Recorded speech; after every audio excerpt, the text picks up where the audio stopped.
Want to lead the flag salute? Okay.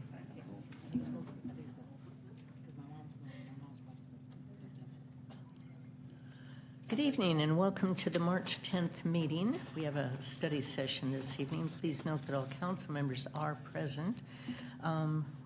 Councilman Lucio is going to lead us in the flag salute, so please stand. Please put your right hand over your heart. Ready, begin. I pledge allegiance to the flag of the United States of America and to the republic for which it stands, one nation under God, indivisible, with liberty and justice for all. Thank you. Thank you, Mark.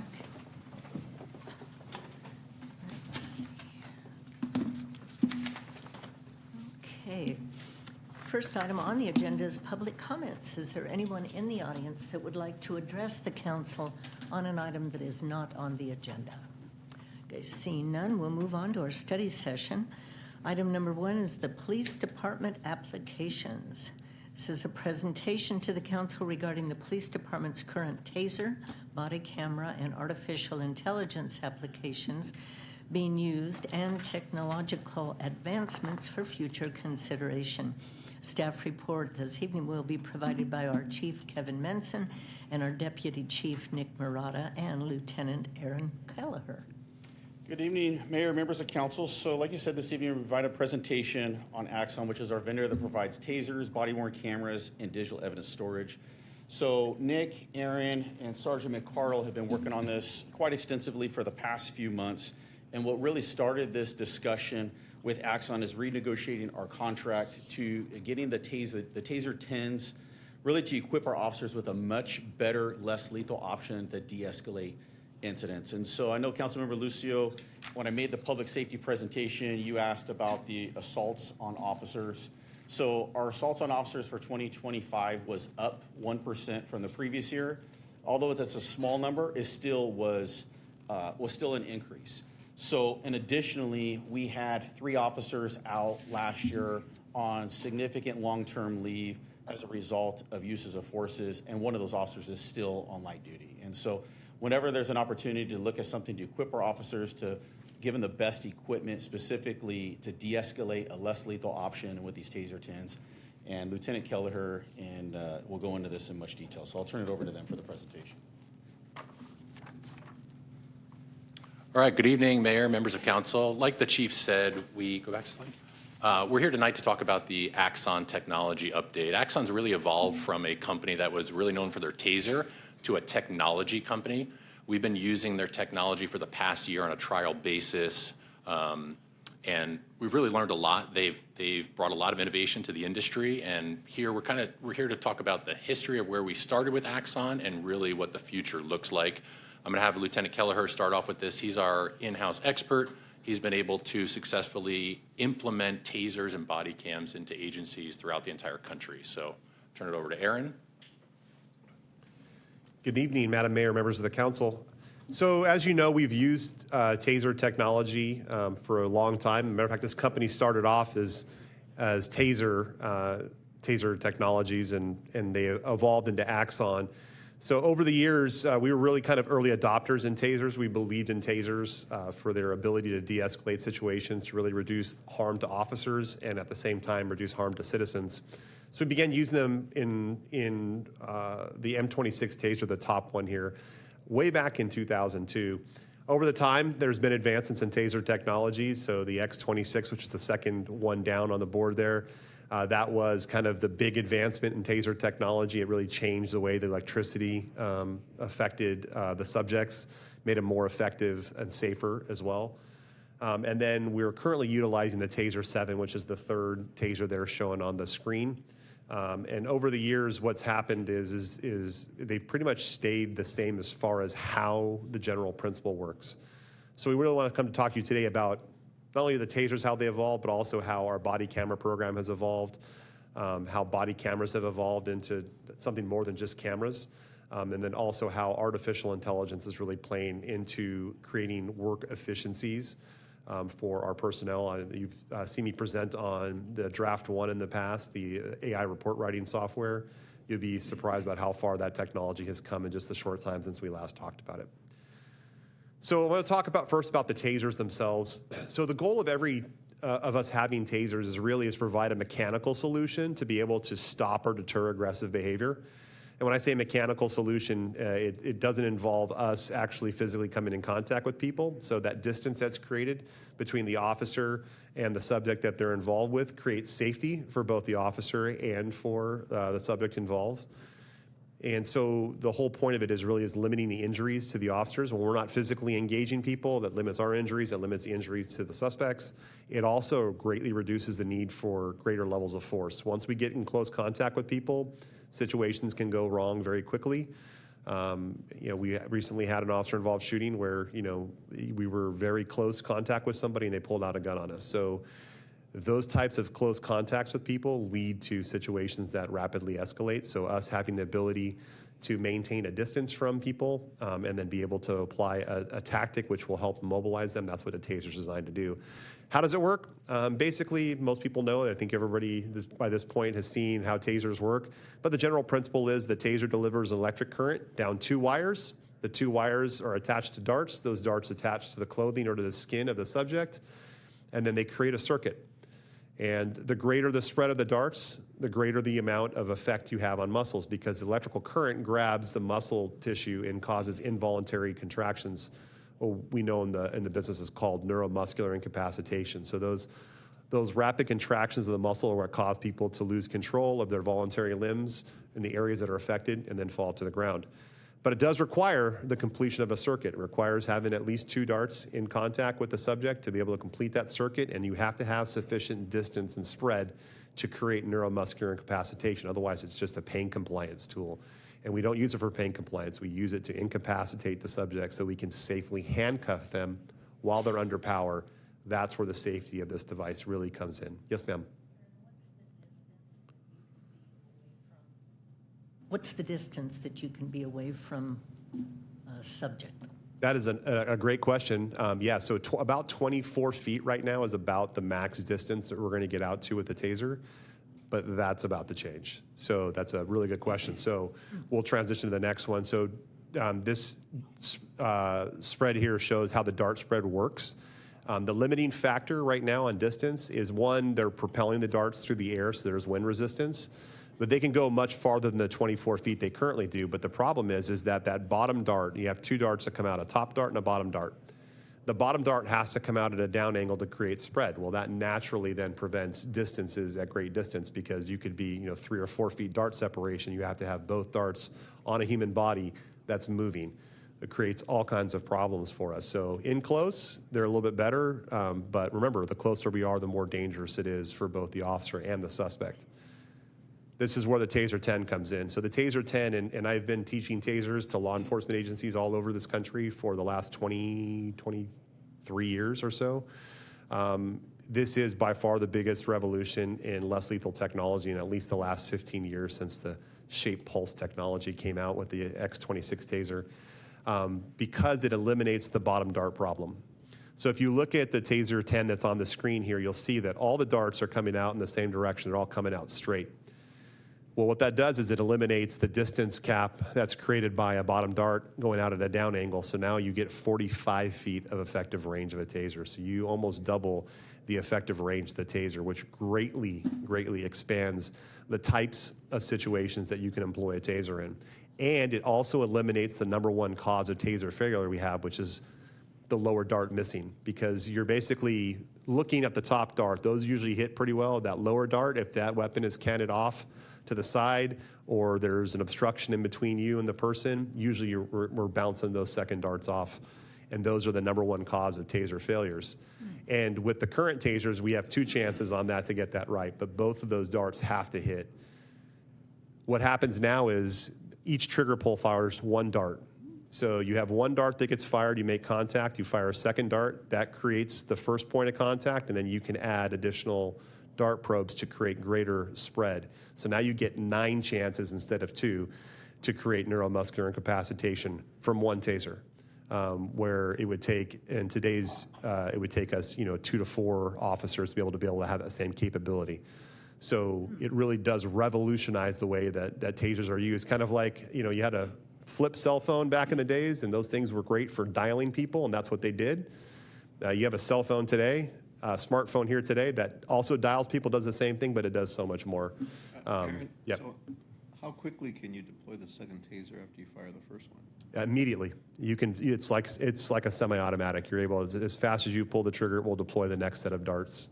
Any issues with the suspect after getting hit with the first one, smacking it down and pulling it out of his body before you did the second one? It has that same issue that everybody does, that the person can override it. But here's the great thing: is you can keep adding more and more darts and getting better spread, so that they're smacking one away. Now you're firing a second one at a leg or a lower limb or the other limb, so you're able to build upon your effectiveness as you deploy more and more darts.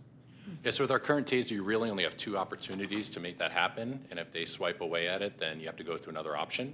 With this one, as fast as you can pull the trigger, you can deploy another dart, up to those 10 darts. Oh, And then if you, let's say for some reason that you put 8 darts in this subject, it's gonna pick the 2 best darts that give you the best NMI spread to incapacitate the person. So it's not using all of them. The system's smart enough to know which ones are the most effective ones on the target. Wow, okay. I also wanted to pause real quick just to kind of reiterate what Aaron said here is the taser is our most effective tool at trying to avoid a lethal force encounter, especially somebody with an edged weapon.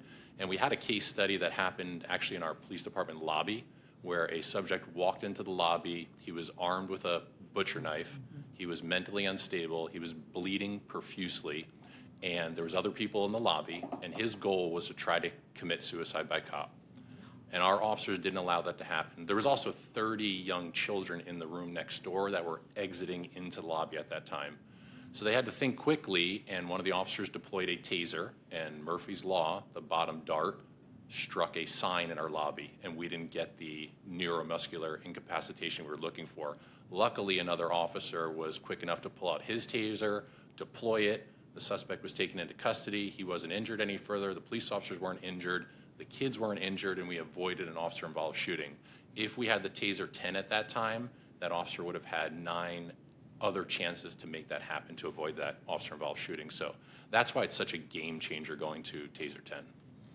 That really does fundamentally change the way that tasers are employed. And it, like I said, that distance at 45 feet now, you would use it in situations you wouldn't use it before because the distance limitation, right? So somebody with an edge weapon, 24 feet's awfully close for an edge weapon encounter. 45 feet is a different story though. So, it gives you the opportunity, and you have more ways to make it work because you're not worried about that bottom dart bouncing off of an intermediate barrier. So it really does change the way it's used. The other one I was using was a rotary telephone. Works the same way, but it's fundamentally different how you interact with it, same way. The other thing that really changes about the Taser 10 is how you train with it. So Taser, once again, Axon is a technology company now, and they have really embraced technology. The virtual reality training system that comes with the Taser 10 is so impressive. We've both had the opportunity to utilize it before, and it is very intuitive. And what it does is it puts you in a situation where you can train anywhere, at any time, at no cost, to be able to learn how to utilize that taser more effectively with moving targets in scenario-based. It also has de-escalation scenarios and crisis intervention scenarios. So you really can build proficiency with the tool, and it's repeatable, it's trackable, it's instructor-led, and you can do it anywhere at any time. You go to walk into our briefing settings, and you can run 5 or 10 people through taser scenarios in 15 minutes. So it really does bring the ability to train on that most important, less lethal tool that we have on an everyday basis, kind of like the way we do. Because currently we're firing 2 darts a year for that thing. It gets very expensive, and really firing darts at static targets, not really effective on learning how to hit a moving target, which most of our situations are. So the virtual reality piece, super important. It really does change the way we train with these tools.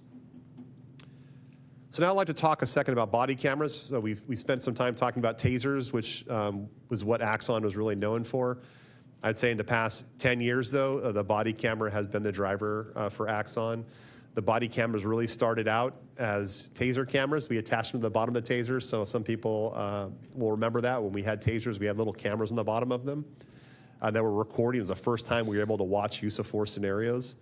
and it really did change our interactions. We had a local agency who had an officer-involved shooting, and it was getting protested by some community members. And then the officers were able to show the taser incident from that they deployed the taser and how close the guy was with the knife before the shooting. And that really did quell all those. I think it was really kind of our first local experience with seeing how important it was to have a record of what happens in the field to be able to tell people what happens. And that's what cameras do. They record audio and visual of things that happen in the field from the officer's perspective. Our primary goal in employing body cameras is to protect our officers from false claims of misconduct, but also to bolster public trust by having a clear record of what occurred in critical situations. Well, the camera does a really good job of recording audio and video, and you'll see today we have some example videos. It's great at that. But what's really changed the body camera is turning it from a dumb sensor into a smart sensor is that now the camera has an onboard cell SIM card, so it's constantly connected to the cloud. And because of that, it's become an edge computer where the sensor is being monitored in real time by artificial intelligence. That artificial intelligence layer is in real time providing situational awareness to the officer, also to their supervisors and commanders back at the station through things like live streaming, through translation, through warning officers through the Guardian program of potential dangers or alerting their partners. Because the Body 4 is a connected camera, it really does allow that body camera to become the center of the officer's technological tool bag, which the next slide kind of demonstrates. So this is a connected officer in the modern era with a body-worn camera that has a cell-connected capability. And so instead of just recording video and audio, it can live stream, translation, increase officer safety, do report preparation, which is amazing. Real-time form input. You could scan a driver's license with your camera. That information will save later for you to utilize in the field. All these are time efficiency drivers that help our officers be more efficient, but also safer in the field.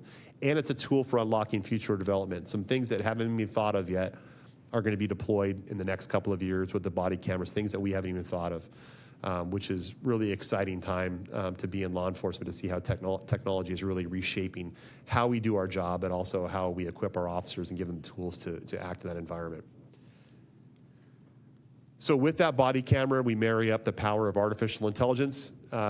Artificial intelligence sometimes still causes consternation with people because there's the sense of this dystopian future where computers and robots are ruling the world. But really that's not what AI is about. AI is really about helping us be more effective in what we do. And this quote really summarizes what our intentions are with AI and with technology, to make us better than we could be on our own. So how are we leveraging AI and edge-connected devices like our body camera? Well, like I said before, Axon used to be a taser company, but as you can see today, they are nothing. They are way more than just a taser company. They are a law enforcement technology company. We call them the Apple of law enforcement technology.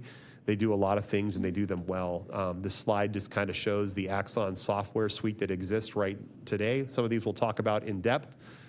Some we use on a trial basis right now, and some we're looking to move to in the future because of the things that they unlock and do for us. So I'd like to start off by talking about the Axon Assistant. So the Axon Assistant is probably the most exciting of the AI tools that are available right now through the body camera. It turns your body camera into exactly that, into an assistant that provides live translation services in over 50 languages. Your body camera now can detect the language being spoken in over 50 languages and be able to provide real-time translation for that. We're going to show you that here. It's a very neat technology. Mm-hmm. This has just been implemented in the last year. These are things that are happening so fast. The rapid advancement of technologies of turning your body camera into this connected center of the police technology universe is a very interesting concept. You have a question about policy. You can take your body camera, you can ask it questions like ChatGPT about your camera or your policy, and it links back to your policy and says, yes, this is what you should do in this situation based off your department policy. It has the ability to smart capture things, to know license plates, driver's license, things like that. Those are all things that are being done through the connected camera because it's now a smart sensor that's providing information in real time about and to the officer in the field. So we want to show you what the live translation looks like. So we have officers who are trialing this software right now we're on a trial basis with, and we have a couple of examples. So, as many of you know, this is a big no-no. This is a truck off of a truck route on Central Avenue, right here in front of City Hall. And the officer is going to make a traffic stop to enforce a commercial truck violation, and we'll see how the translation Hi, works. I pulled you over because you're off the truck route. No trucks allowed on the street. You speak Mandarin?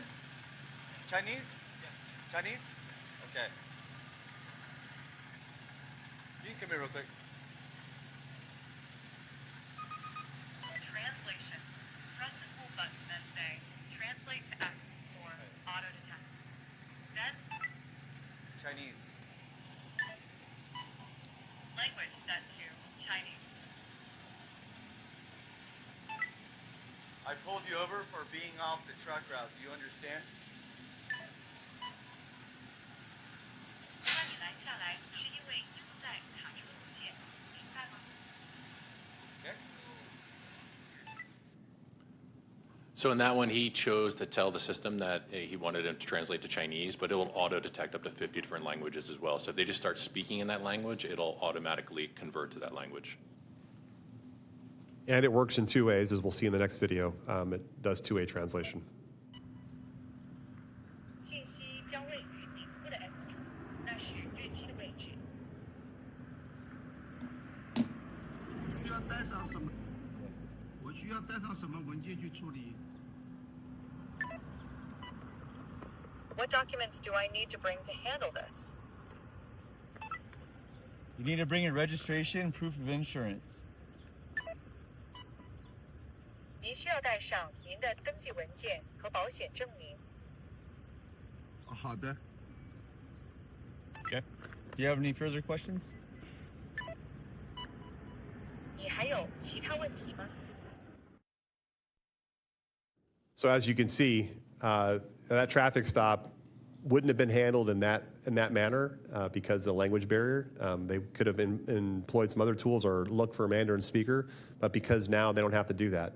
They can, if they don't understand the language that's being spoken, they can have the camera detect it, and then it begin the translation process. That saves an inordinate amount of time. Anybody who's been out in the field before and had to deal with, and you're dealing with, a victim or a suspect in a crime that speaks a different language, you spend a lot of time looking for translation. So sometimes we rely on family members, or you rely on Good Samaritans, or sometimes we have official interpreters. Now, you have an interpreter that speaks over 50 languages on your body, and it's the same body camera you wear now. It's just leveraging edge computing and artificial intelligence to do things in real time to make us more efficient in our jobs. So we also have the ability to live stream. So any officer who's in the field that's on a recording, watch commanders, supervisors, command staff can bring up that live stream and see what's going on in the field. We recently had this happen. Our officers, our detectives had followed up on an assault suspect in downtown LA and to track the suspect and tried to arrest him, and they were in a standoff and he was potentially armed.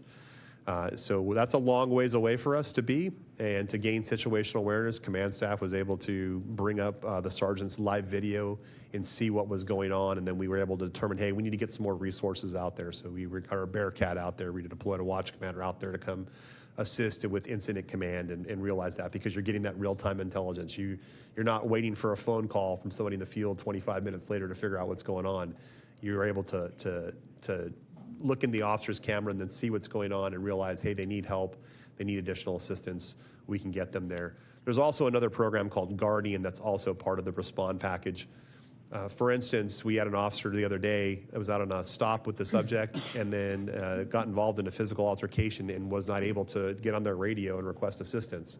Luckily, an aware dispatcher saw what was going on one of the CCTV cameras and dispatched emergency assistance for that officer. The Guardian program on the camera will sense when those things are going on, when an officer is listening and it's hearing, hey, this officer says drop the gun, or this officer says stop fighting, and will alert dispatchers and analysts at the real-time crime center that there's an incident going on that needs immediate attention. That's, once again, the power of edge computing and artificial intelligence to be able to detect that stuff. No longer a dumb camera, it's a smart sensor in real time providing assistance to our officers in the field.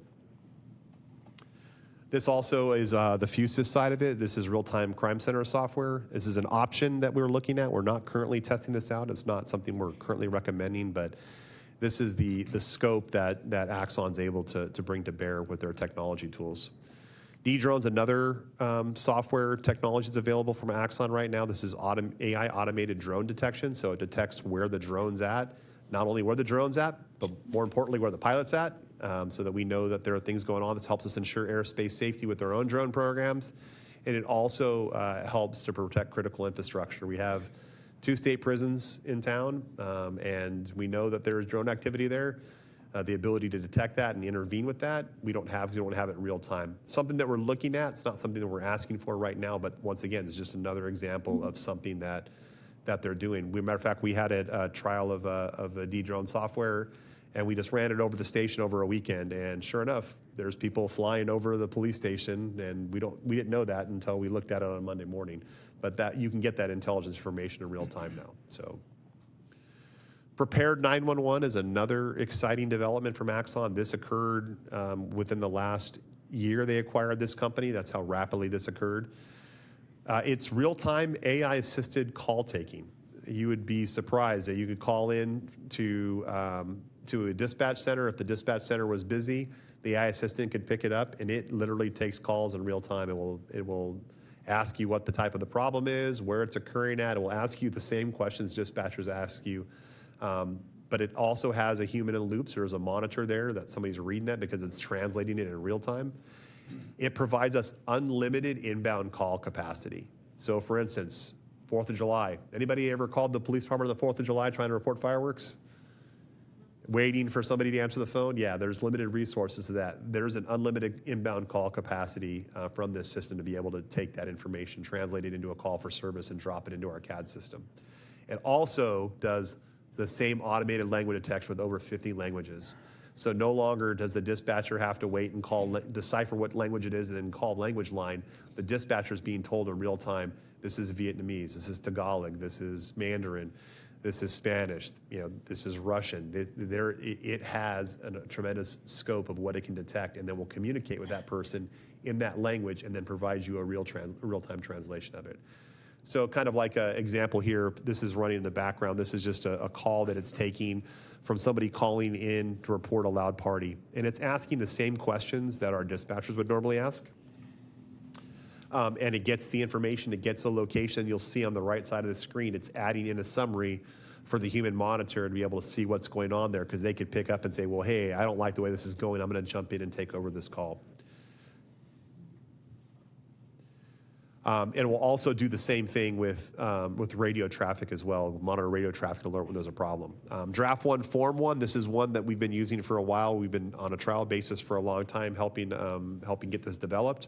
It's AI-assisted report writing. It's taking your body camera footage and your audio files and creating draft narratives for officers to utilize. Right now, in like the last month, we did 262 draft narratives generated with that, saving about an average of 30 minutes a report. That's 13 work days, 13 police officer work days saved over the course of 1 month by utilizing the draft reporting technology that goes along with that. Now, there are some constraints on that, and I think the Deputy Chief wants to jump in on that one. Yeah, this is one of those legal requirements now. Senate Bill 524 puts some strict rules on using AI for police reports. Actually, I think a lot of them are pretty good. Previously, our officers can use any open source AI to help correct or edit their reports and then put the total package together. But starting January 1st, 2026, we now have to disclose that this report was written either fully or in part using artificial intelligence. We have to retain the first draft of that copy, and we have to keep it for the length that we keep that report. We have to keep an audit trail of what AI tool was used, the person who used it, the changes that were made to it, and we just don't have the capacity to do that in-house, but Axon has created this program that does it for us. So we've been demoing Draft 1, and it completes all of these Senate bill requirements for us. The other thing, too, is when our officers are using AI to help them write their police report, that's coming from the audio on their body camera, and then they go in and they can make edits. It's in a closed AI system as opposed to like an open one that they would just get off the internet. It's not it's not releasing anybody's personal identifying information to the public. It's staying within the Axon system, so it protects our citizens as well. So currently, our Axon contract is set to expire in 2027. The Axon contract we're currently in only covers our body cameras and then the TASER 7 that we're currently utilizing. So it doesn't cover any of the AI software that we're on a trial basis with. It doesn't cover the translation, the prepared 911. It doesn't cover Draft One or any of those reportings softwares. And that contract is currently $265,000 a year. What they're offering now is something called the AI Era Plan. So as I talked to you when we first talked about the use of artificial intelligence, it was in that Draft One, and that was over the last 18 months. But you can see how greatly it's expanded, and they're constantly coming out with new tools. The AI Era Plan gives us access to all of their AI offerings, but also current and future development for the entire life of a contract. So we really believe that this is a good roadmap to keep us on the cutting edge of technology, is to be able to have something like this in place, which ensures that we have the latest tools to be able to use them. You'll see the list here that's listed. It shows the Draft One, the Form One, which is the form filling version of Draft One. The Brief One, which if you ever in law enforcement, one of the things we come in is like, hey, what happened on this call last night? Well, now Brief One will give watch commanders and command staff the ability to see what happened on a call at a glance. These people were involved. This is what happened. These are the actions that were taken. And it gives you a brief summary based on the video evidence that would happen out there in the field. And believe me, that is a heck of a time saver, because most of us right now just get written summaries of what happens. This gives you details, and you're able to, if you need more information, it's right at your fingertips now. So Brief One, Smart Detection, Auto Tagging, Guardian is the software that alerts when officers are in jeopardy, need assistance. The assisted call taking, the prepared, and then most importantly, all the future innovations that come from them. You're built that into that without having to go back and ask for an additional product, and you get them early access, which is a pretty neat feature of that. So currently, this is how the cost breakdown works. Our current program, which just has TASER 7, the interview rooms, third-party storage. So it's interesting, we're at 2.8 terabytes of third-party storage. That's where we're allocated. We're currently using 5.8 gigabytes of that. So terabytes, we're doubling up on that right now. And they're not charging us for it, but at some point that bill's coming. So the new contracts would offer us 13 terabytes. That should and this is third-party data. This is stuff that we get from the community. People send in information to us, or outside digital evidence. We store all of our digital evidence through evidence.com on Axon servers, because we have a direct link to the DA's office, so I don't got to copy anything. I send all of our digital evidence over to the DA's office directly. They have an Axon evidence.com account. We never have to put things on disks or put them on thumb drives or anything like that. To go straight over. So these are the two plans we're looking at. We're recommending the basic plan with the full AI era that gives us all of the AI era. It gives us TASER 10s, which is the most important thing out of this whole thing for us, is getting TASER 10s in the hands of our officers now, so that we can hopefully avoid future use of force incidents, or at least make sure that we're equipped with the tools to do that. It also allows us to continually add stock as the department grows. And it also adds in the most important things we're looking at. The one I want to point out on this screen is Redaction Assistant. We are currently looking at. We hover around 8,000 PRA requests every year, and they get more intensive as they go on. Sometimes we spend weeks, if not months, redacting videos, and this new technology uses AI and will significantly cut down on the workload that our records department has to do for that. Yeah, it is a crazy time saver to have the AI do the redaction for you, to text faces, to text computer screens, to text IDs. It is able to go through and automatically redact those things. It is a massive time saver for our records unit. And it contains everything but the Fusus, the D-drone, and the ALPR system. So they have their own ALPR system. We have Flock we're using for ALPRs right now. We have some Vigilant left, but mostly it's Flock. So we don't need that at this point from them. So that's why we're looking at really kind of like the basic, that mid-level one. I will say that The TASER 10 is going to be the big cost driver in this one. So we're going to flip to the next screen, which is our cost analysis on this. So currently for the TASER 7s and the body cameras, the in-station cameras, the interview rooms, it's about $265,000 a year we pay. Once again, that contract ends in 2027, so there are no terms beyond that. I know that's a big jump up to $799,000 for year one for the basic with the full AI era, but I will say that over $250,000 of that's just the upgrade to the TASER 10. That alone accounts for almost half of that increase to that contract cost because of how significantly more expensive those TASER 10s are. So the TASER 10s are about $260,000 of additional in that, and then the rest of that is going to be the software behind that. That's going to be your automated translation, the draft one, which is the automated report writing. It's going to be the prepared 911. It's going to be the redaction assistant, the Guardian program, the policy chat, all those AI software that comes with that, and plus a couple of the other pieces that go along with that. So it is a lot of money, but at the end of the day, what it's doing is it's future-proofing us and putting us on the track to be where we've always been, which is to keep us on the cutting edge of technology, making sure that those officers have those tools available to them. And with that, I think it's going to end our prepared presentation. We'll be happy to answer any questions you guys have. Anybody have any questions? Very thorough job. Well, one question I have is this going to cover damage to the tasers? Will they replace them, or is that separate? Yes, that's the officer safety plan, and it covers everything. If somebody runs it over with a car, they'll replace it. It's a no questions asked warranty for the entire term of the contract. It also covers unlimited taser cartridges and darts replacements for training and for use in the field that you used to have to pay for individually, but it's all included in the price now. Yeah, Karen? Back to the translation component. What's the capacity you can use in the translation? Is it just is it limited to like 30 seconds, a minute? And does that translation component go into the report writing capacity when it translates? Is it downloaded into it?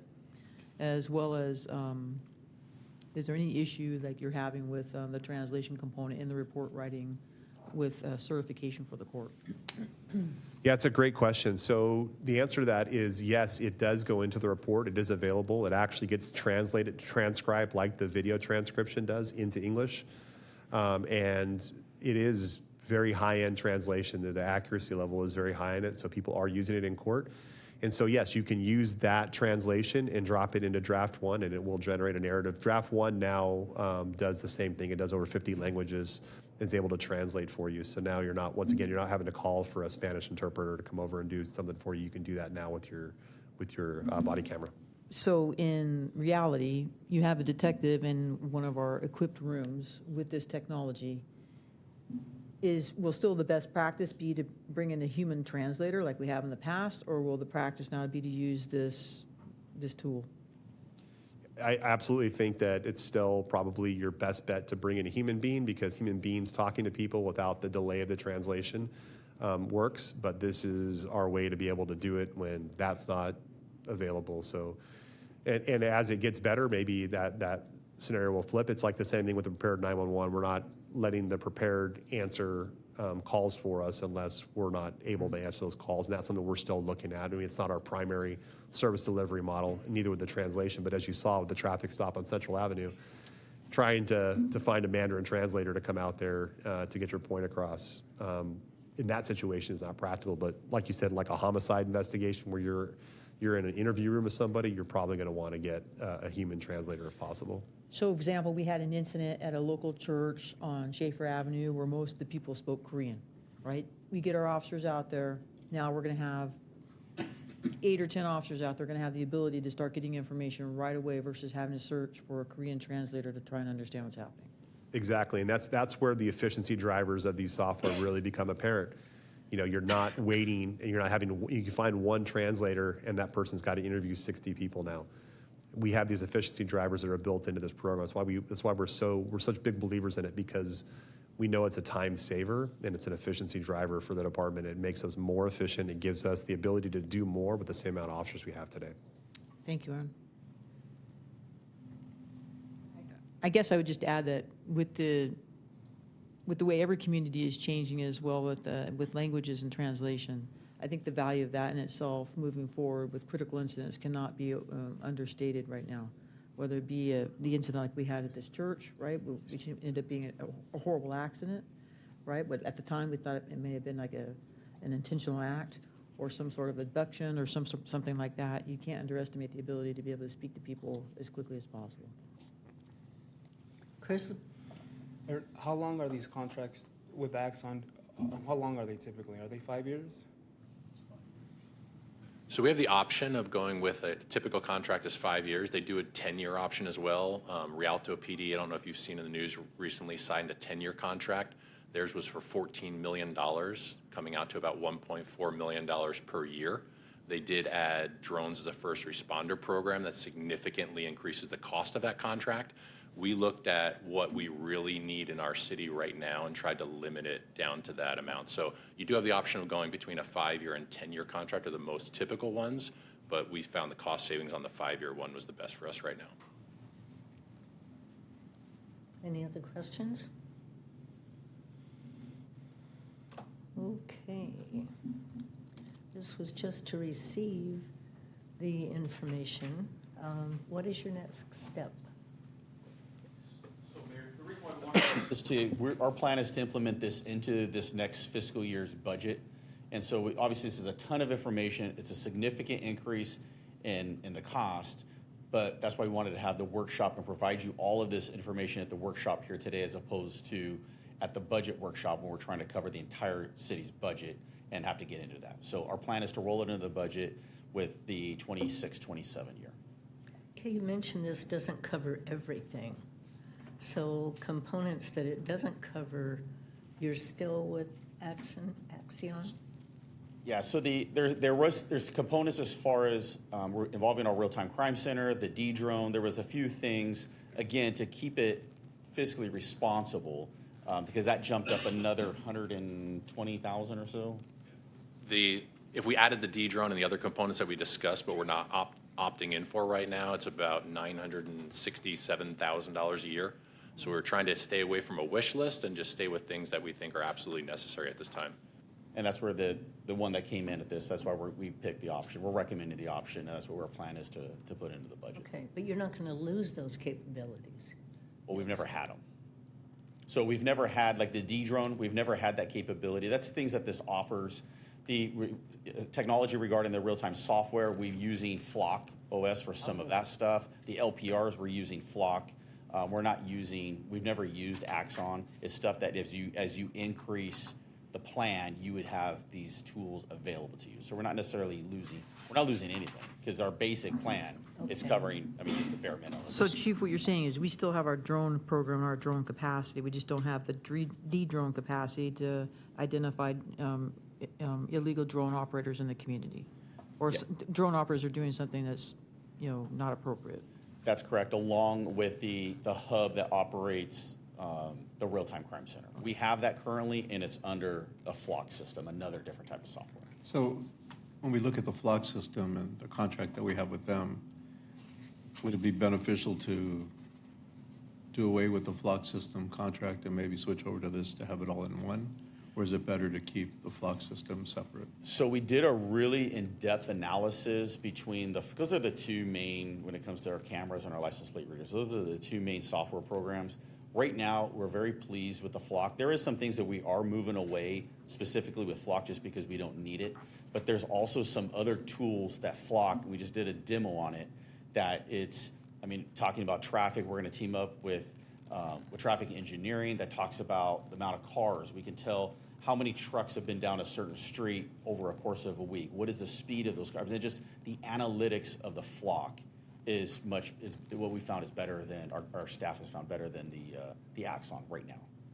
I think too, Mark, one thing we want to consider with the Flock is not just the analytics, but a lot of agencies in the Inland Empire have made a significant, I think, investment in installing Flock so we can speak to each other So I think if we went away from that proprietary concept right now, we would actually be taking ourselves out of a system that we're in. Yeah, I mean, kind of like Vigilant. So when we first got LPRs, we went to Vigilant. That was the main player in there. And then Flock kind of kept going. We still have access to Vigilant scans, but the Flock, just because it's so easy to use, we're able to put them up with not having to have power. They're able to run off of a sail thing for using the sun. So they're real simple to move around. We found the Flock system right now is still, we haven't tested a whole lot of, like, we didn't test the Axons, LPRs, but as of right now, our analysts with the Flock system for the stuff that we have. Now, that may change down the road as obviously this technology advances, so, but right now the Flock for what we have is working for us really well. Any other questions? Okay, thank you very much. Thank you. Next item is fund balance policy. This will be a discussion regarding the city fund balance policy continued from the September 9th City Council study session, and the report will be provided by our Director of Finance, Kim Sao, and our Budget Manager, Sherry Beckett.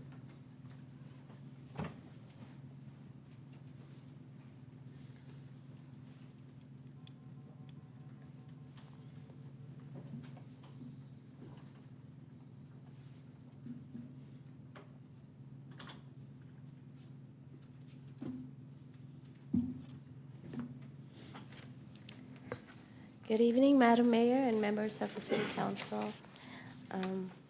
Can't wait until tonight when we can present this amazing fund balance policy.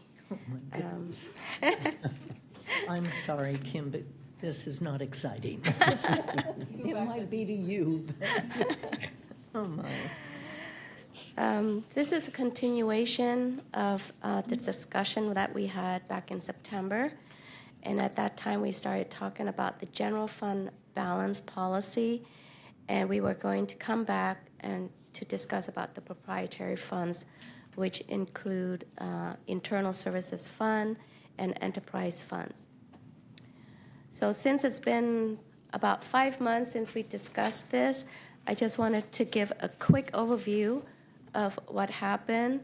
And the city has a fund balance policy back in 2000. And basically the policy include two components, the working reserve and the emergency reserve. And the working reserve is 10%, emergency reserve is 2.5. So when we say a percentage, it is a percentage of the adopted general fund expenditure budget.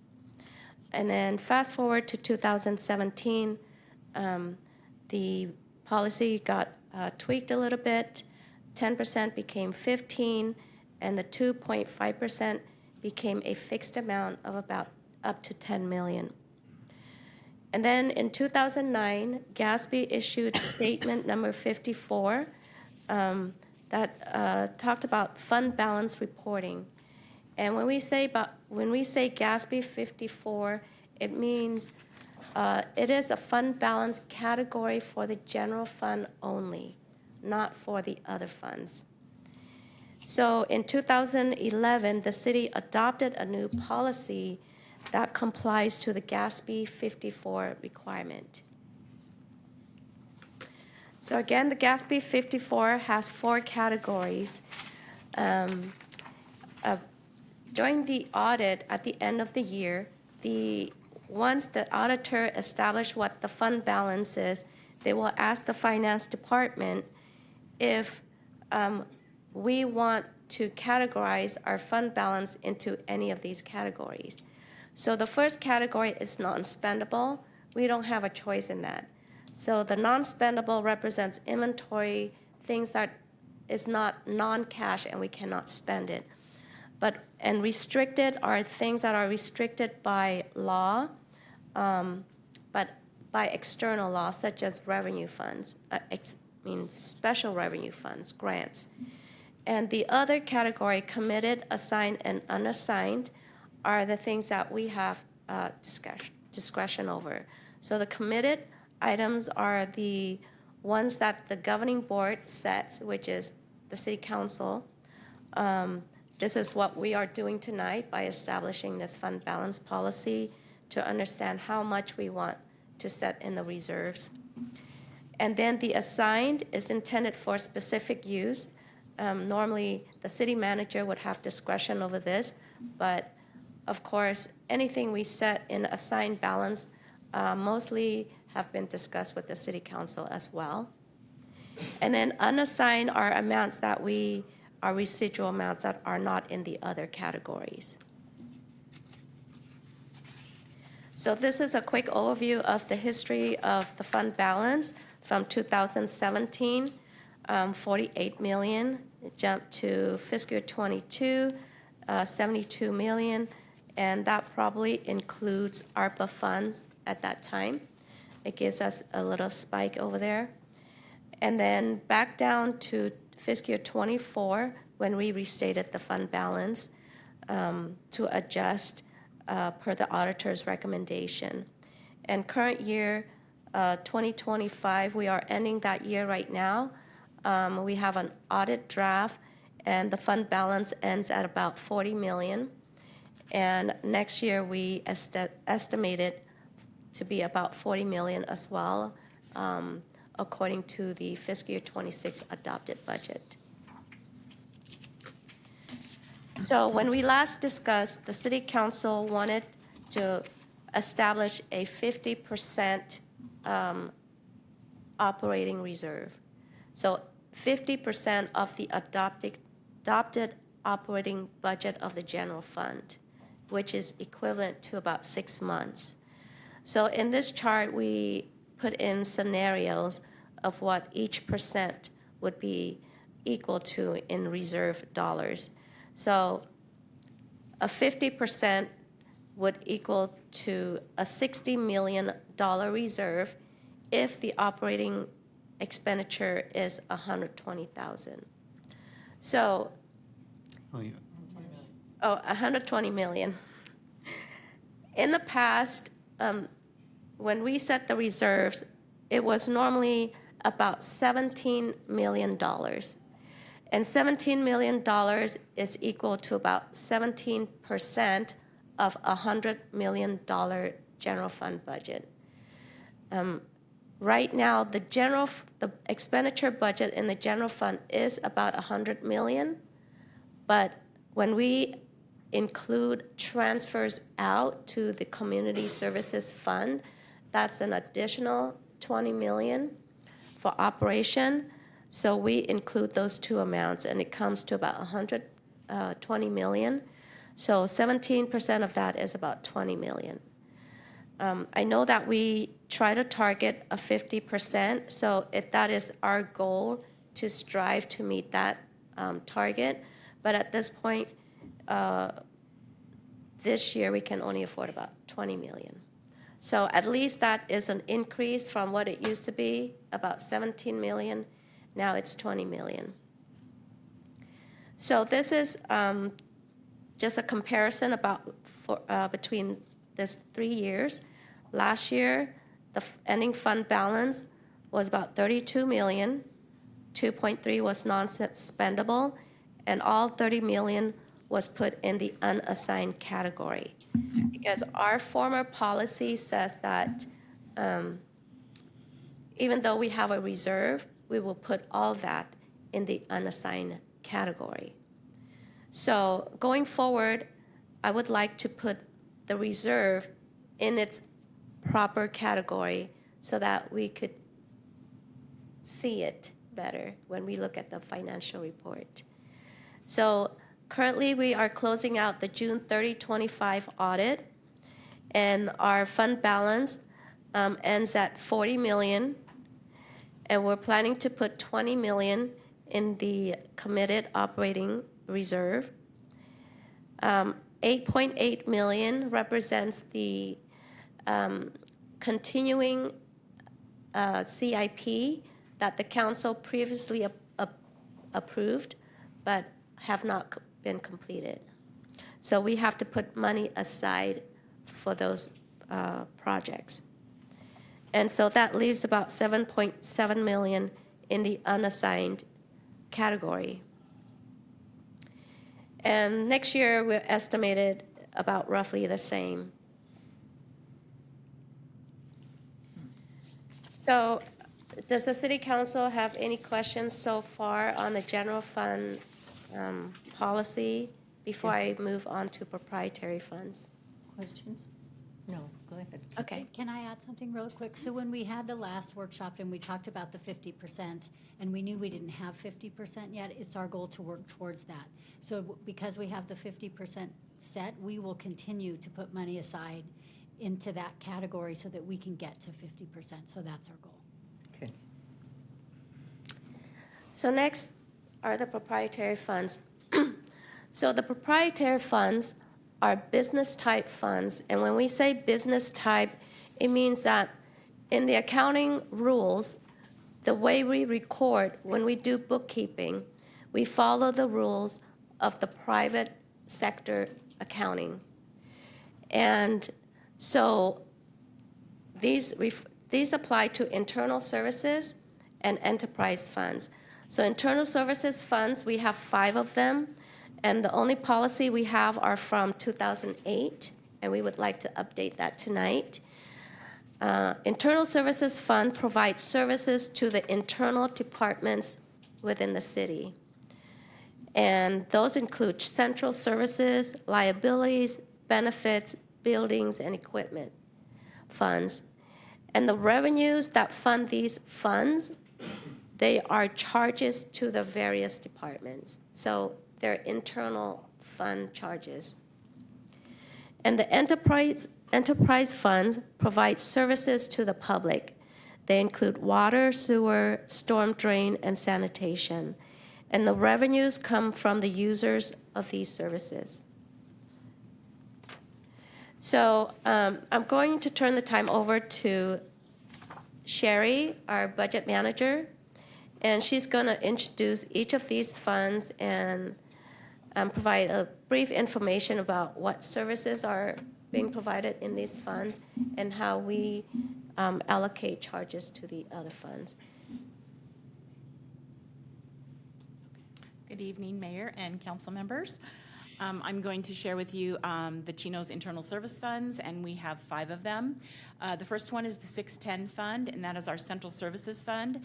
And we use that to account for all of our management, maintenance, and replacement of all of our city's computer systems, telephone systems, copiers, software, and hardware costs.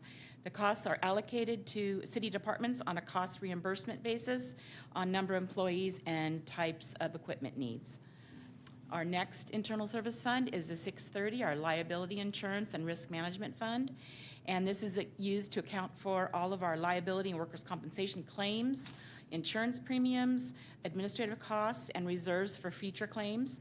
And the costs are allocated to the city programs based on a percentage of salaries and operating expenses with a slightly higher rate applied to the police department due to the higher risk exposure that they have. And rates may be adjusted, or percentages may be adjusted each year so they align with our projected costs and reserve requirements. The next fund is the Employee Benefits Fund, and this fund accounts for all of our employees' retirement, medical, dental, life insurance, and other employee benefit costs. And the costs, these costs are allocated to city programs based on a percentage of salary with a slightly higher rate, again, to police department due to higher benefit costs. Our next one is the 650 Building Management Fund, and this is used to account for all of our building maintenance and repair costs citywide on a cost reimbursement basis. Costs are allocated to departments based on factors such as building square footage, weighting factors, time of use, and the total program budget. And each building's allocation is then distributed to each of the budget programs that occupy or use that facility. Our 660 fund is our equipment management fund, and that is for our replacement and maintenance costs of all city vehicles and all equipment. And these charges are based on the cost of operating each vehicle, including depreciation, fuel, estimated maintenance, and replacement costs. And these costs are allocated to all the city programs to recover the overall cost of the equipment management program.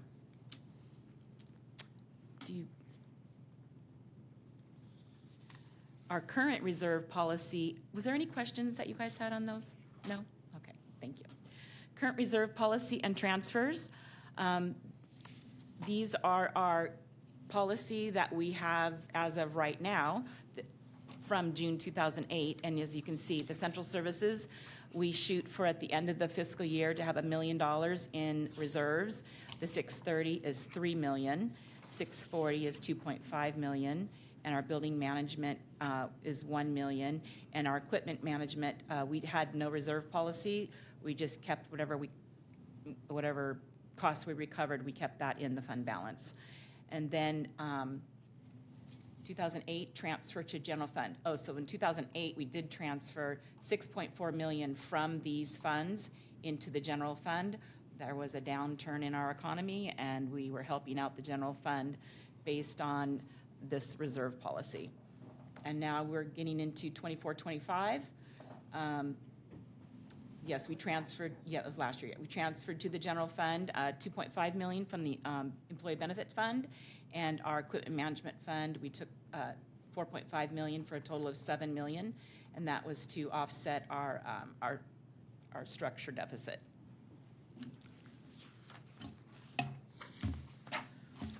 So from here, Sherry's going to read each of the policy that we're recommending for the city council to review tonight. So our Central Services Fund, that's our 610 fund, we're recommending that we establish a reserve of $500,000 in the Central Services Fund to provide budget stabilization and ensure the city can absorb fluctuations in operating costs, system needs, and unplanned technology requirements. In addition, direct the city manager and finance director to determine and maintain an appropriate capital replacement reserve to fund major technology upgrades and the replacement of outdated IT infrastructure. So when we say budget stabilization, that's just a fancy word for like a buffer.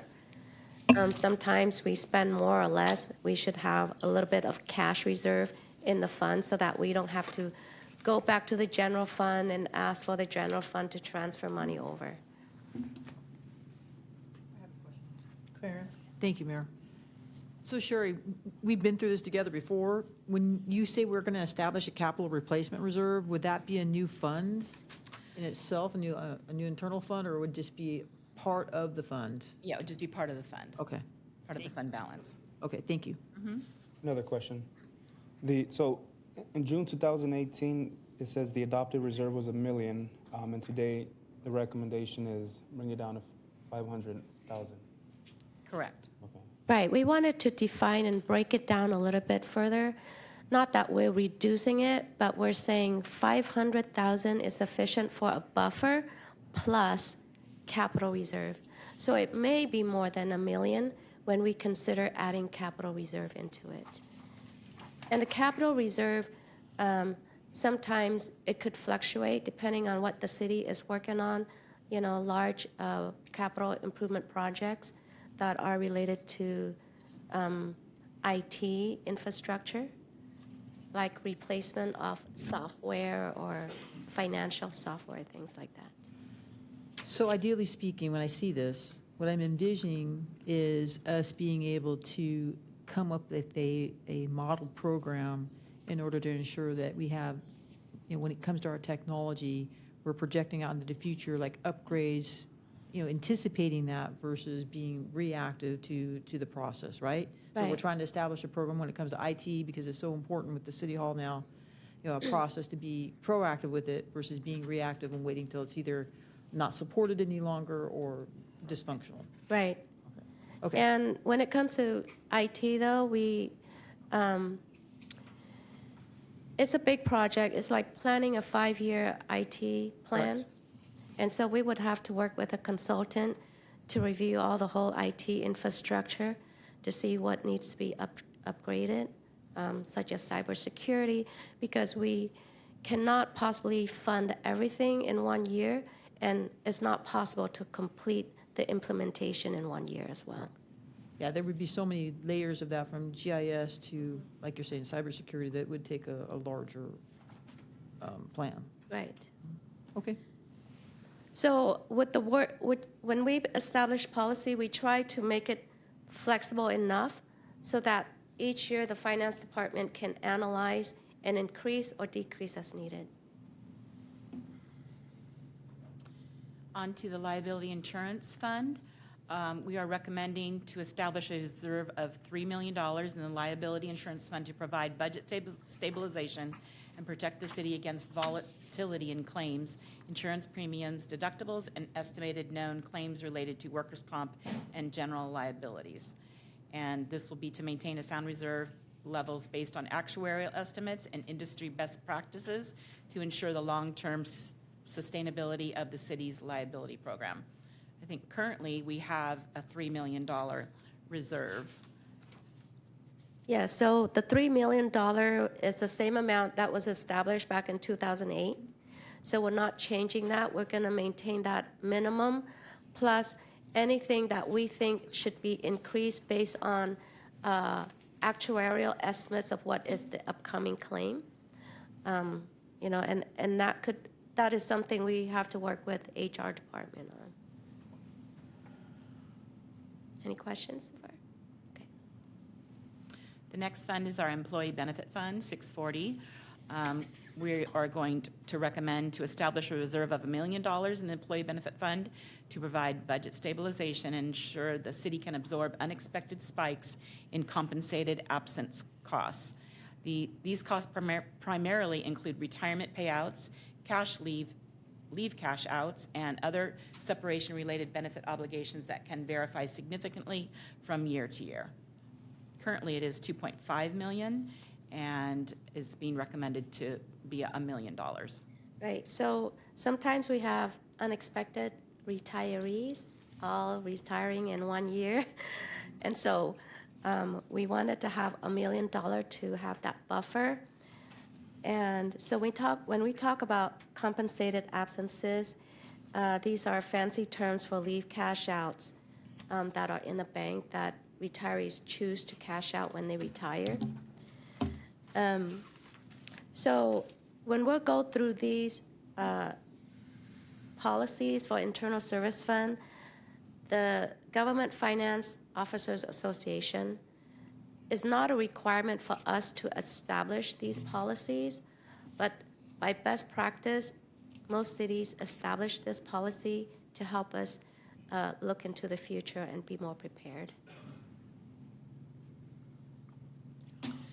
Next fund is our building management fund, and we're recommending to establish a reserve of $500,000 in the building management fund to provide budget stabilization and ensure the city can absorb fluctuations in facility maintenance, repairs, and operating costs.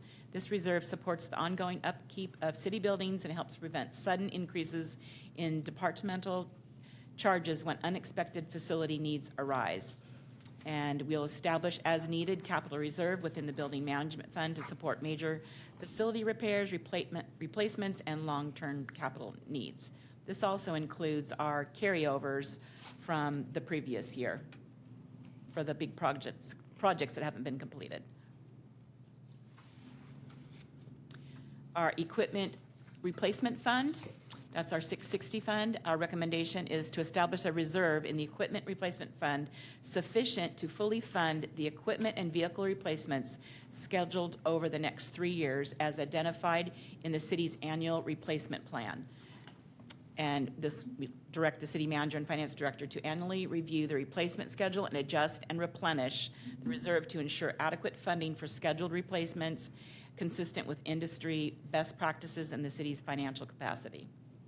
Sherry, can we go back to building maintenance for just a second? Sure.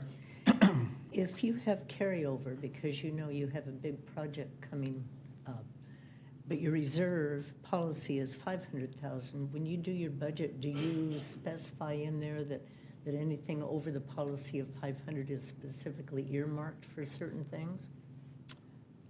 I don't, Kim, I don't think so. So it'd be 500 plus, right? So the Internal Service Fund worked a little bit differently than the general fund.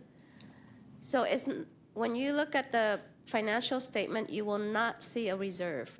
It will not be broken out category by category, and the financial statement will just show one lump sum that it is a net position. The net position, because this is a business type fund, it looks far into the future of the total life of this fund. So the fund could include like pension down to 30 years from now. So when we calculate what is the reserve here, we're only accounting for the near-term fund balance, which almost equals to cash. Is equivalent to like a fund balance. So we would take the current cash and minus the current liability to come up with the current working capital that we are setting reserves against. When we do the budget, the way we do the budget, we will not show the category. So we will put on the side what the continuing appropriation or the incomplete projects are that were approved from the prior year, and we would account it on the side, which we will only see when we present it, and we will break it down for the city council to know. So it'll show what your policy is, but then what's over the policy, correct? Can you repeat that question? I'll probably have to wait to see the budget, but I'm just trying to figure out, because you mentioned carryover. Yes. You have carryover in there, but yet you have a policy. So somewhere in there, it's going to show what your policy is and then how much is carryover, right? Yes. All right. So, It'll be shown somehow. So you're right. I mean, that is a great question. Before we determine what is the available working capital or available working capital for budgeting, we would have set aside already, pluck out the reserve and the continuing appropriation that was already earmarked for prior projects that were approved by the council. Okay. I just want to make sure somehow it's split out in there. Right. So then what we're budgeting for the current year would should only incorporate new money, new revenue coming in. All right. And is it, when we look closely at the budget, is that identified as a continuing budget allocation? Was that how we identify it? Yes. In our fund balance sheet, if you look at our budget book, our working budget book, you'll see in the second set of fund balance sheets, you'll see the reserve or the balance in there, and you also see a CA column too. CA for continuing Appropriations. appropriation. So anytime you don't complete or completely spent that CIP appropriation that year, that's kind of a savings back into the fund balance. And then we would reserve a portion of that fund balance equivalent to what you didn't spend. Yeah. So that way you don't reappropriate it again. It's been earmarked for something else already. Yeah, I mean, we don't reappropriate it, but my experience, I mean, with it is like that project is getting more expensive even though we appropriated it versus less. So the quicker we can deliver on the project, Mayor, when it continues that way, then better the chances are we'll come in within budget versus it getting more expensive. Yeah. I think that's the goal for everybody. So equipment replacement. Let me see. Let me go over this one. Equipment replacement. So when we say the replacement schedule over the next 3 years, so our equipment list right now has a equipment replacement cost of about $23 million. And the life of the equipment, major equipments in this list ranges from 5 to like 10 years. So every 10 years, an equipment could be replaced, or every 5 years, it would be replaced. So if we were to reserve $23 million right now, we would not be able to afford it. But we would always have sufficient amount to replace up to the next 3 years' cost. And so the logic would be that, is it realistic to replace all $23 million equipment all at one time? No. Even if something breaks down and we want to buy everything, it would take us years to buy those equipments. Vehicles, it takes time to buy them and to deliver them. So it's almost like a multi-year purchase. So that's why when we set this policy, we try to be more realistic and say, yes, even though the replacement cost is $23 million, right now we're reserving about $8 million, which is equivalent to about 36% of the $20 million replacement cost. And 36% is about equivalent to about 2 to 3 years turnaround time. So this is a summary of each of the funds. Can I ask a question? Yes. So I know we're constantly replacing equipment. I think it was last year, or maybe a little longer than last year, we replaced a lot of radio cars. Now, I know that our old radio cars we send out to be sold at an auction.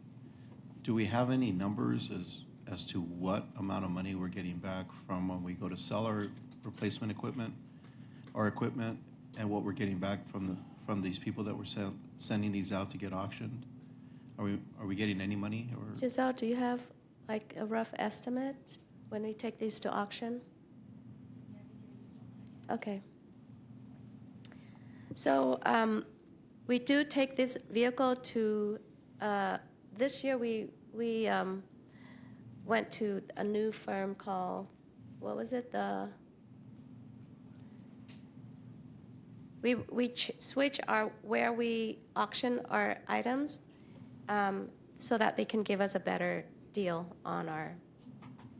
Yes, we switched auctioneers. We're now with U.S. Auctions, and they have our vehicles, and we have seen almost double what we are getting, and that is because they have a lot of marketing on their website, and they have auctions every month, where our other auctioneer, the website wasn't as user-friendly, it wasn't as advertised, and so we weren't getting back as much as before. But we do get really big amounts, also not only on our vehicles, but on all of our surplus items. I know we use a lot at the old courthouse. What the new auctioneer does is he puts everything on a pallet and sells the pallet as a whole, and that's how we're able to get more. Where our old auctioneer would sell individual items, and they pick and choose, and we were not getting very much. So an example, we got about $8 for about 200 chairs that were over, and that was very small. So now we're getting a lot more, but I can't give you the exact, I don't want to give wrong numbers, but we did get double the amount in just our vehicles by changing auctioneers. Is that the one that's based out of, I think they were originally in Ontario, now they're somewhere else? Yes. And it was just recently sold, so it's not U.S. Auctions anymore, right? Okay. Yeah, we just recently changed. Okay. So this table again, if you look to the far right, this is the numbers that's being finalized right now in our audit. And if you look at the ending balances, these are working capital, they're like cash. Some of it is more than the minimum that we are establishing. So for central service, we have $3 million. Liability, we have $1 million, which we need to increase. But the benefit fund, I don't know how we got up to that high, but it's $9 million. So we need to shift that balance to the other line items. And capital reserve, we have 4.5, so that's about roughly okay. And equipment replacement, we have 8.3, so we're going to keep that amount there. So we're going to transfer balances between these internal services fund to align with what we, want to establish at a minimum. And if there are any excess balance, we plan to move that to the general fund as part of this exercise. So an equipment replacement fund, just like the presentation that was provided earlier. If we were to buy like equipments like that, where would we get the money, right? Are we going to reach out to the general fund to get it? Maybe not. Is this $8 million enough to help pay for something like that? So this fund is high enough to give us that unexpected one-time purchase that comes up from year to year. So we're done with the internal services fund. Do you have any questions before I move on to the enterprise funds? Any more questions? No? Thank you. So the enterprise fund, I leave this all in one table, and this is the last slide. The enterprise fund, as I mentioned earlier, are funds that provide services to the public. And I'm going to invite Heijin to come up to the podium as she's going to help me explain some of these. So we met with Heijin and her team to come up with a recommendation on what reserve we should put in these funds. And we determined that in the yellow section, operating reserve, we should establish a 4-month reserve in each of these funds. And on the right side is a plus a certain amount for capital projects. And so for the biggest one, the water fund, is a $20 million base amount that we should reserve, plus 20% of total average CIP that are ongoing every year. So it's just a formula that we came up with to at least give us $20 million plus any fluctuation in CIPs. Sometimes CIPs go up and sometimes they go down, but we would establish 20% of that average. And also, when we establish this policy, this will be incorporated into the fund, into the water rate study that is happening right now. Whatever reserve we want to establish here, the consultant will include that into his calculation to ensure, and this is not an if, it has to happen, to ensure that we have sufficient working capital to pay for all our major infrastructure need. And when we're talking about water fund, that's very important because we have a lot of infrastructure. And I'll turn it over to Heijin. Good evening, Mayor and members of the council. Yes, we had quite a discussion to ensure that we have a policy that's sustainable, but also at the same time that we can manage them when we have an emergency, like in case, likely emergency in this region will be maybe an earthquake or some kind of a major power outage. And what do we do in those kind of circumstances? So we want to make sure that especially the water fund had a sufficient capital reserve in case we had a major earthquake that would require contractor to move in to help us fix things quickly. And that's one of the reasons why it has the highest reserve plus the 20% of the CIP. Sewer fund is an interesting one. Sewer fund, for the most part, we have they're mostly gravity. So even if we have a major earthquake or such, it's not an immediate danger because the gravity will continue to flow, and then we will assess and repair them as we know what the conditions are. But water is not something we can wait on. Fund 531, we call a sewer lift. It's actually a sewer lift station at the preserve. As you recall, I believe in 2019, council approved the project is complete, but obviously the lift station did not go into operation in 2019. It started way before that. So sewer lift station is now approximately 10 years or a little bit older. And sewer lift station has a lot of equipment and pumps and motors to lift the sewer up to the IUA transmission main. And anywhere between 5 to 10 years when you start to have some malfunction on the equipment. and mechanical functions. And we also have a lot of technology because it is also controlled by SCADA.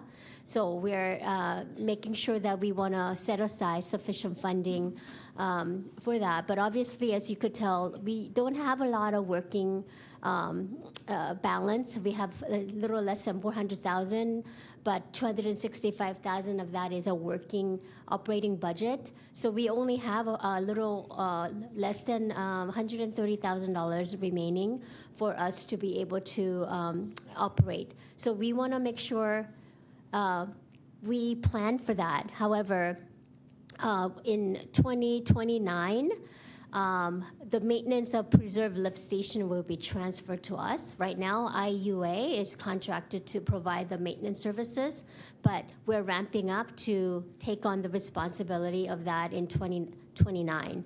So we don't have sufficient information on what kind of capital improvements we need or what kind of major maintenance we're going to need. So we'll be working with IUA to identify those and make sure that we incorporate them as a part of the rate study.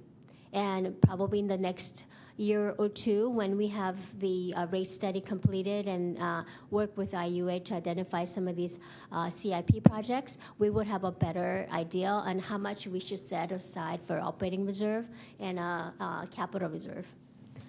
And storm drain, that's another big obligation that there's a lot of regulatory compliance related with storm drain and MS4 permits, municipal separate storm and sewer system. One of them is trash mandate, making sure that we capture all the trash before it gets discharged into the waterways. And their actually compliance period is in 2030. So we're working really hard to make sure that we comply with those.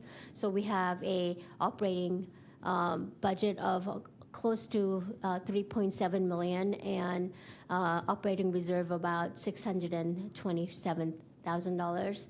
And we want to make sure we have a capital reserve of about approximately $1 million. But we have a lot more capital project needs than we have working capital. So that's something that we're going to be working to get some grants for any flood mitigation projects and such. But we also have, you might have heard Line I and Line H, which is a master planned drainage system. Now the cost of Line I is approximately $104 million. And obviously we don't have $104 million to build that, but it's going to be a joint funding project with the county, flood control, and Ontario. And our share is approximately, I think approximately 40% of that. So it's quite substantial. I think it was like 38%. So 38 million, our share, just roughly.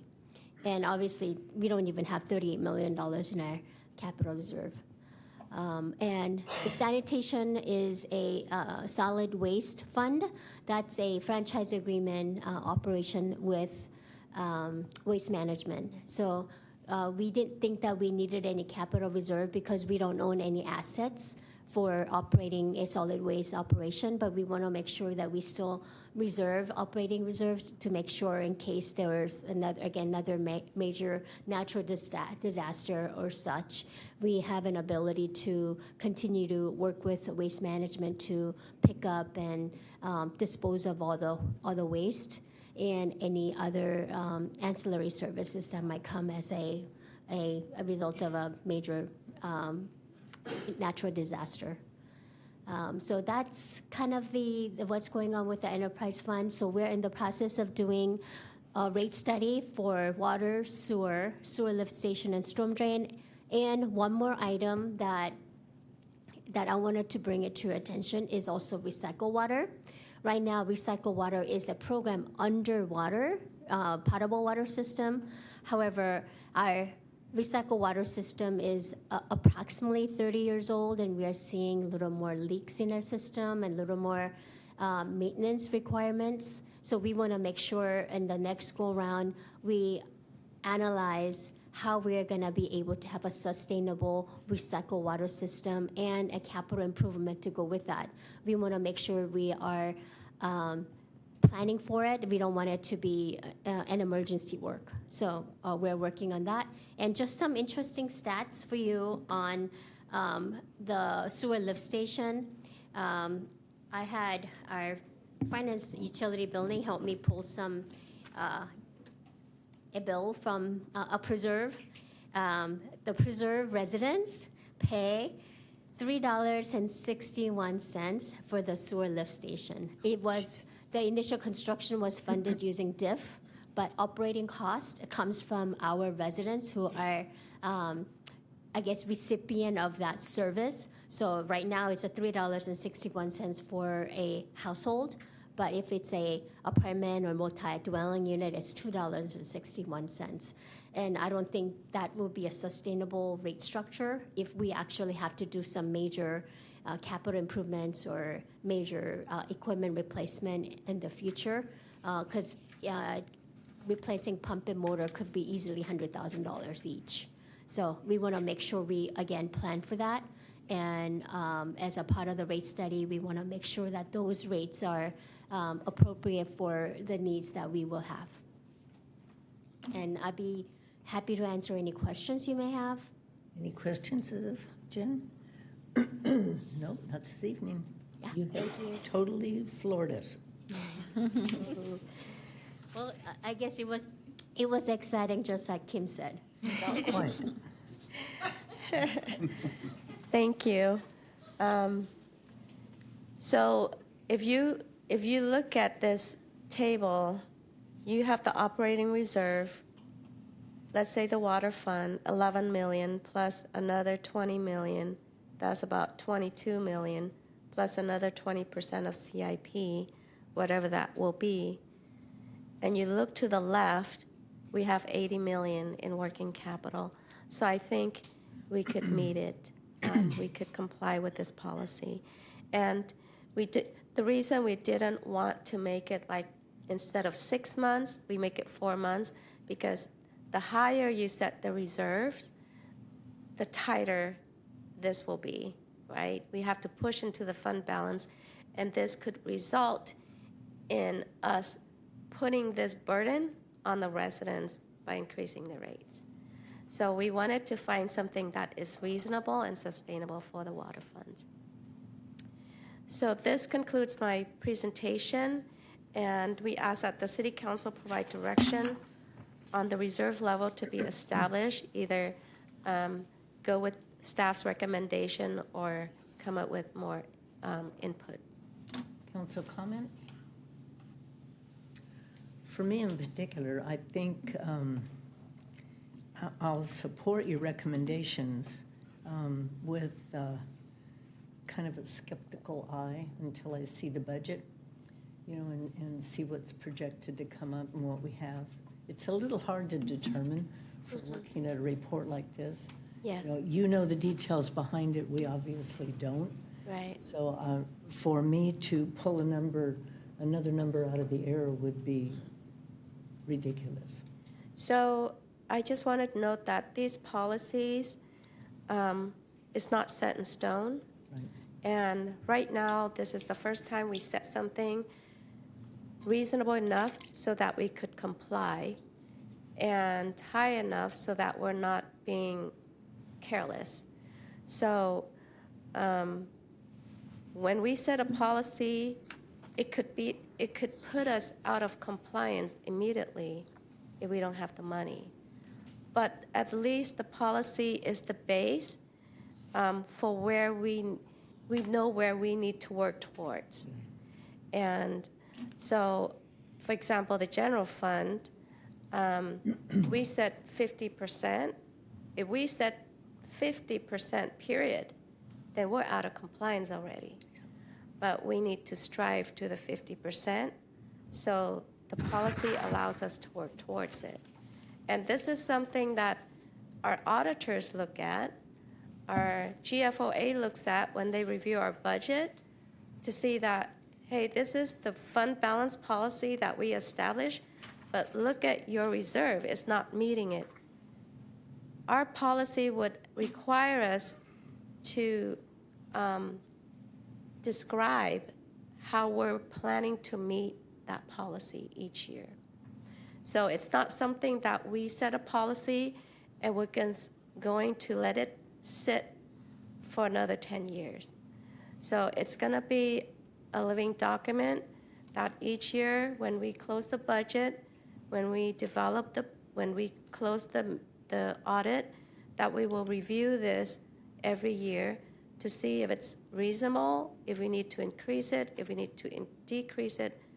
It will be looked at every year.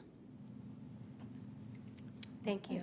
Thank you very much. Do we have any comments from the audience? Any further comments from council?